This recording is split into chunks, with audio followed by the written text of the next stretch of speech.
So, let's said that move to what Donald Trump has been saying overnight. Hamas say it will postpone the next scheduled release of Israeli hostages, blaming what it says are Israeli violations of the ceasefire deal.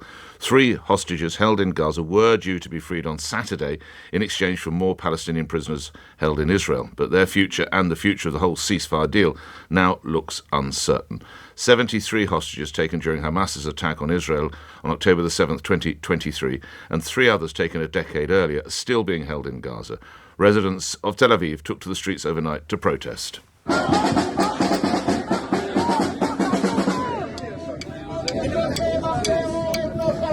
President Trump, who really has positioned himself as a firm ally of Israel in the first month in office, issued a stark warning to Hamas.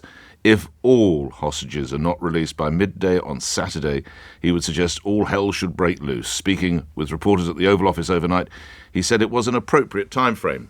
As far as I'm concerned, if all of the hostages aren't returned by Saturday at 12 o'clock, I think it's an appropriate time.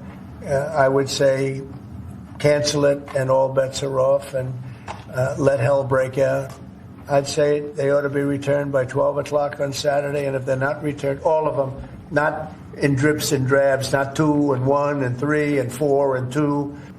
Saturday at 12 o'clock, and after that, I would say all hell is going to break out.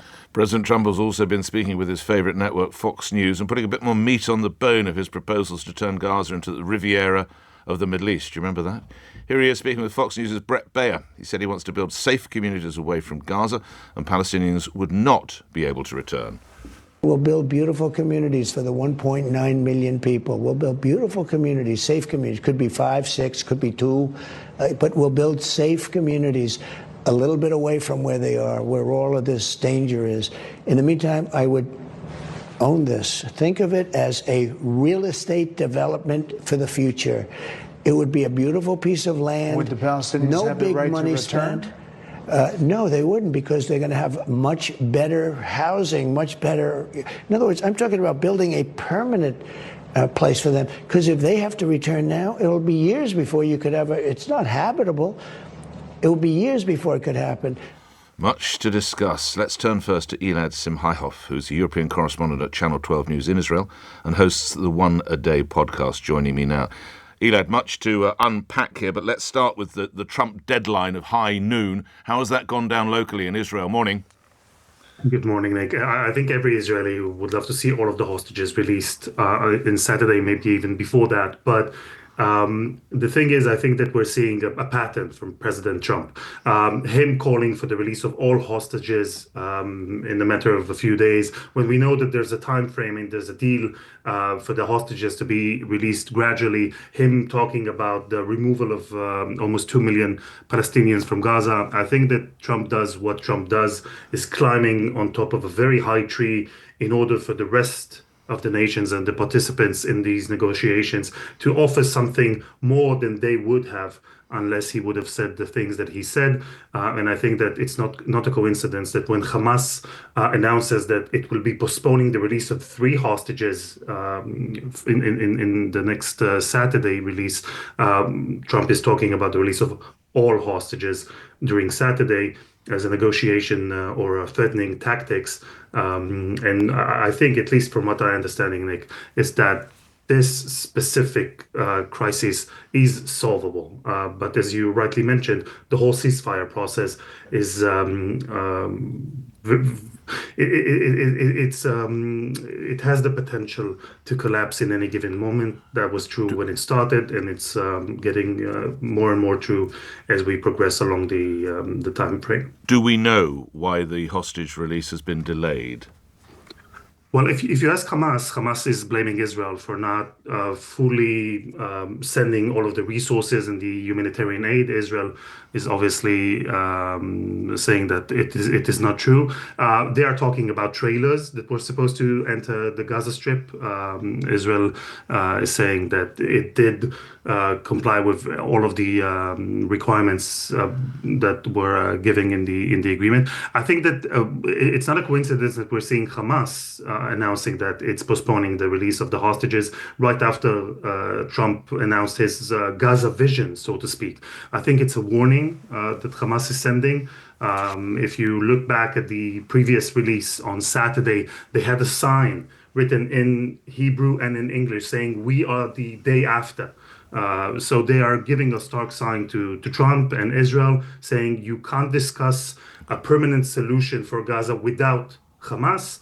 And I think that the reason why they announced they postponing the release is to show Israel and Trump that they're still very much in charge of Gaza.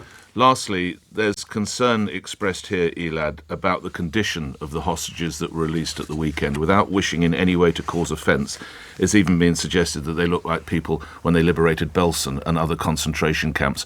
Again, what is the local mood about that? Is there a degree of anger? Because it would appear these people were virtually starved.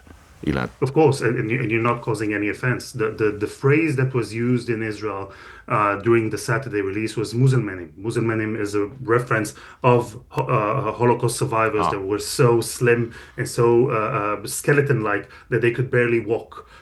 When we saw the pictures of Ohad Ben-Ami, Or Levi, and Eli Sharabi getting out of the Hamas car, looking so thin they could actually barely walk. The people of Israel were in shock. We knew the dire conditions and the situation that is getting worse by the minute for the hostages. Seeing it almost for the first time in that realism of them being so thin really struck a chord with Israelis. And the thing that I can see now is a slight change in mood in Israelis that we're accepting the fact that the deal is gradual and there are two phases and hostages will start coming out on a weekly basis or even maybe even more. Now people are saying all of the 76 hostages are a humanitarian case and should all come out as soon as possible. I think that this mood change is attributed to the sites we saw on Saturday. Grateful for your time, Elad. Thank you. Elad Simchayoff is a European correspondent for Channel 12 News in Israel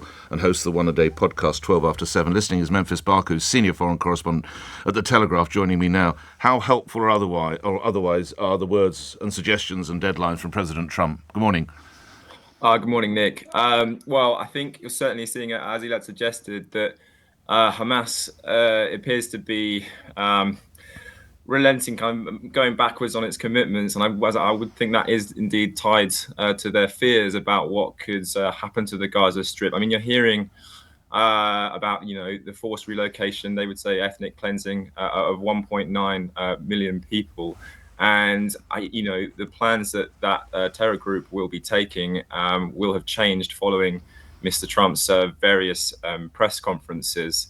And I think that certainly the idea, not putting Hamas aside, but for the Palestinian people, is very controversial for them to be sent, as Mr. Trump is suggesting, to saying 2, 3, 4, 5, 6 permanent refugee camps, potentially in Jordan, potentially in Egypt. Mr. Trump was saying yesterday that he's confident he'll be able to get them to host Palestinian refugees. He's talked about withholding aid if Jordan and Egypt don't go along with it. There have been some more outlandish suggestions from various Israeli diplomats that they could even be sent as far as Somalia, right. Morocco. So yeah, I can certainly see it, becoming part of how Hamas is approaching the hostage deal and the release schedule. So what happens, Memphis, 1 minute after 12 noon on Saturday? President Trump is not a man who likes to be ignored or be seen to get anything wrong or be dissed in any way.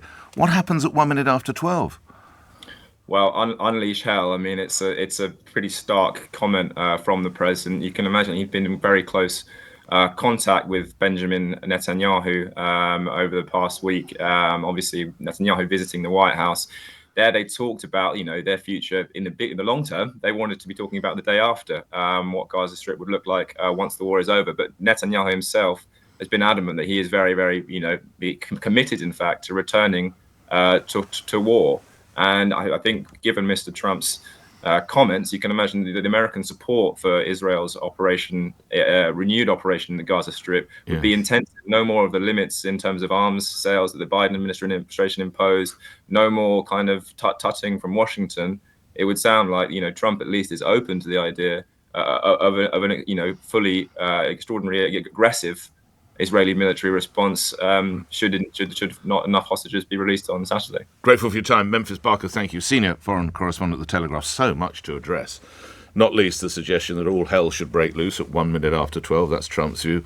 Also, this idea now that the people from Gaza, Palestinians who are taken, will not be allowed to return to their homeland because it will be, I would imagine, full of luxury hotels, casinos and shopping malls, so there's no way they're coming back. And the skeletal appearance of those 3 hostages that were released. How on earth can that be allowed to continue?